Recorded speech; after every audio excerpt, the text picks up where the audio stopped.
आमच्या हक्काचं लेखन व माय मग कुणी नाही केलं भलं व माय अग दिल्लीचं दालन फुलं व माय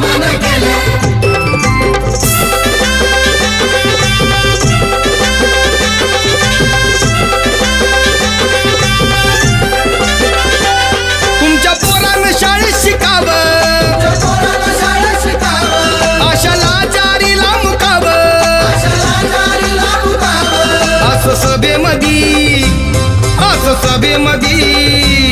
असं सभेमधी भाषण व माय